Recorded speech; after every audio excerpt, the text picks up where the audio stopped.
Hey guys, let's talk about tonight's episode of The Flash, and we're back. We've been off for a week, and The Flash has returned. And this episode was good, and we got a little bit more insight into Iris, which is a good thing. Although her and Barry's friendship took quite a hit in this episode.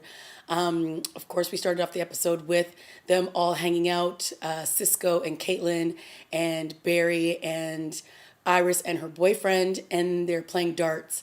And then, we're hearing this voiceover from Barry, and he's talking about how friends come into your life for a reason, and you don't know how long they're going to last, and some might last longer than others, and some you hope won't just be friends. And obviously, he's talking about Iris here, and I've already told you guys several times that my issue so far is that Iris hasn't felt like she's part of this entire group, and because she doesn't know who Barry is. And in previous episodes, we know that Iris is starting a blog and she wants to write about the streak. And in this episode, she comes up close and personal with the streak.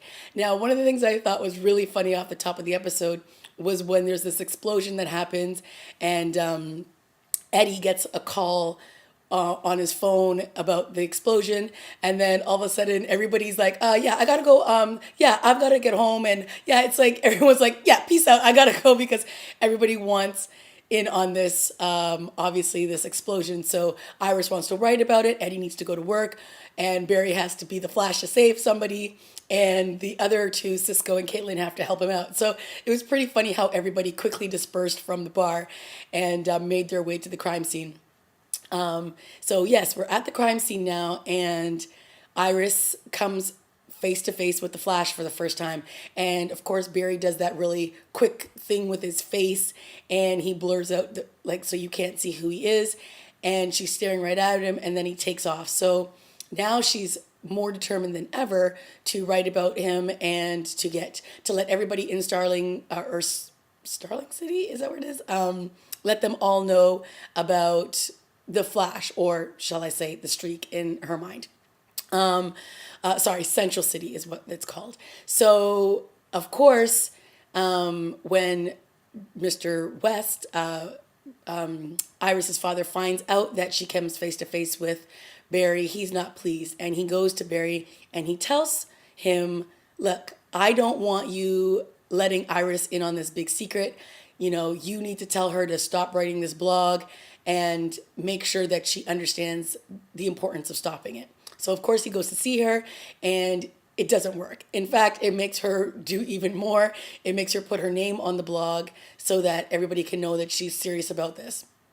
Now, this led to one of my favorite scenes in the episode, and that is, of course, when Joe goes to talk to Barry about, not only is she now continuing to write the blog, she's putting her name on it. And of course, Barry's very sorry about this. He tried to stop her, and he explains to him why she's doing this, because let me go back a little bit. So after she's warned by Barry to stop writing the blog, he goes to see her as the Flash in her restaurant, and he startles her, of course, and he blurs out his face and he changes his voice, and he's able to do this because he can vibrate his vocal cords. And so he starts talking to her, and he tells her to go up to the roof. So of course she goes up to the roof, and she's all excited, and he's like circling around her. He's like speeding off all over the place. Obviously he's showing off in front of her, and this is actually pretty cool. And she's asking him all these questions, like, where are you from? And he's like, I need you to stop writing about me. And she's like, no, why? You need to tell me more. And then he stops, like, right in front of her. And then he goes up behind her. And then she turns around, so, like, she's just talking to him from behind. And she explains that, she has a friend, and something happened to his mom years ago, and he's always believed that the impossible could happen, and now he's starting to lose faith in that. And with you being here, I want him to know that it's true, that the impossible is possible, and that's why I'm doing this. And so obviously he's like, hello, it's me, but he can't say anything. So I thought that was a really great scene on the roof because, he's shooting himself all over the place, like he's running around and he's buzzing all over, and she's having this heart to heart with him, and she doesn't know that it's her best friend, and so it was kind of cutesy. So then the next time when we see Joe and Barry talking, he says to her, Barry says to Joe, like, the reason why she's doing this is because of me and because she is trying to help me get over my parent, or not get over what happened to my parents, but believe that what happened with my parents really did happen. And, again, Joe's like, look, I don't want her to know. And he's like, but I tell her everything. And he's like, I should just tell her the truth. And he's like, you really want to tell her? And he's like, I tell her everything. And he goes, no, you don't. And then this is like such a great reaction by Barry because he's mortified, he's embarrassed that Joe obviously knows that he's in love with Iris, and he says, "How long have you known?" And he's like, "I've known ever since you knew what falling in love meant, and I've been waiting all this time for you to say something to her, but you never have." And he goes, "I guess I was just too slow." And it's just really great scene between the two of them because, again, you feel that father son moment between the two of them, and he feels so embarrassed, but then he feels like he can talk about it, and he's not trying to deny that he's been in love with her all this time. And now he's basically saying, look, she's happy, I'm not going to say anything.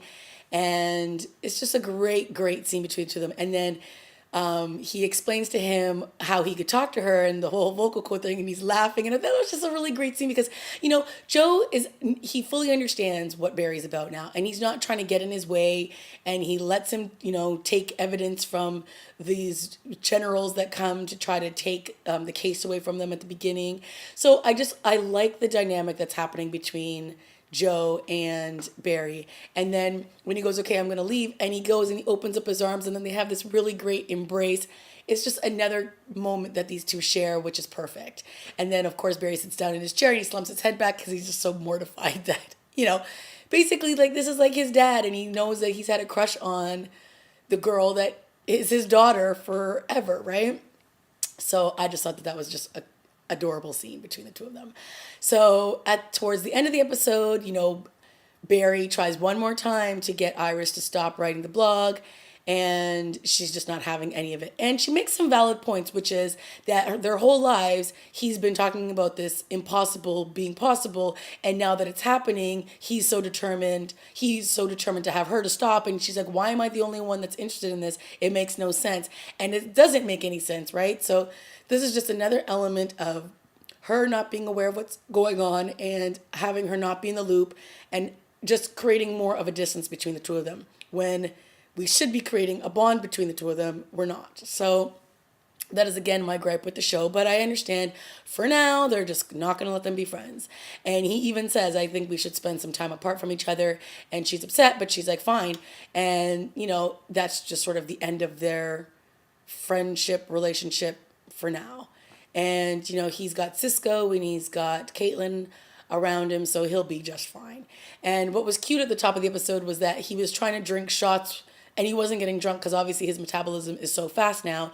So Caitlin tried to get him some 500 proof concoction, and he drinks it, and he's like, whoa, this is crazy. And then like 2 seconds later, he's like, and it's gone. So, he basically had the effect for about 10 seconds, and then it quickly wore off.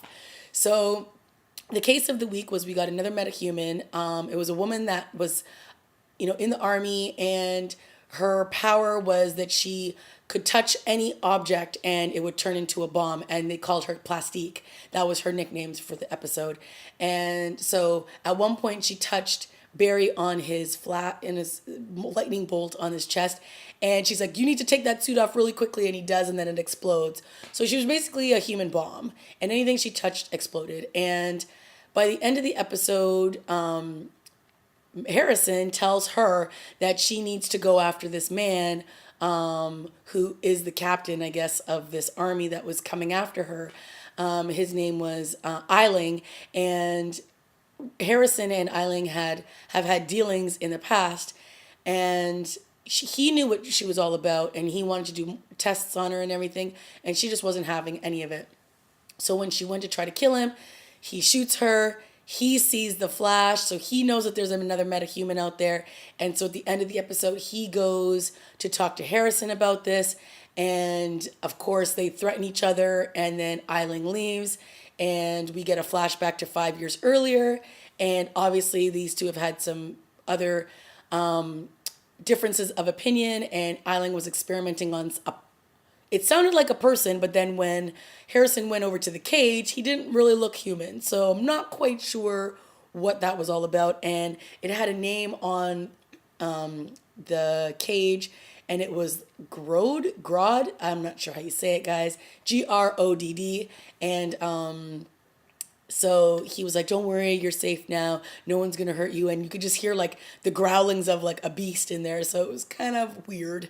So Harrison, of course, is up to no good as usual. He even sent, I think her name was Bet. He even sent her to go and kill Eileen, knowing that she was gonna probably die afterwards, and she did. And it was kind of cool because when she died, she then was going to basically turn into a huge, massive bomb herself. So Barry had to learn how to, well, he didn't have to learn, but he basically ran on water to get her as far away from the city as she could. And, you know, she went into the water, the bomb exploded, and he was able to get out of the radius of the bomb explosion. But it's kind of cool seeing him run on water as well. So yeah, we had a little bit more about Iris in this episode, and you know, it was nice to see her really doing all of this for her friend Barry and trying to get him to believe again. But then ultimately, she said it's beyond that now. She wants to make sure that everybody in Central City knows who the Flash is or the Streak is, and that he's there to save the people of Central City. So, you know, she's doing it for good, but obviously they're afraid that her putting her name on these blogs is going to allow people, other metahumans who are up to no good, to track her down because they're going to believe that she knows stuff about the Flash, which she doesn't really know anything. She's just going based on what she has seen or is witnessing out like everybody else.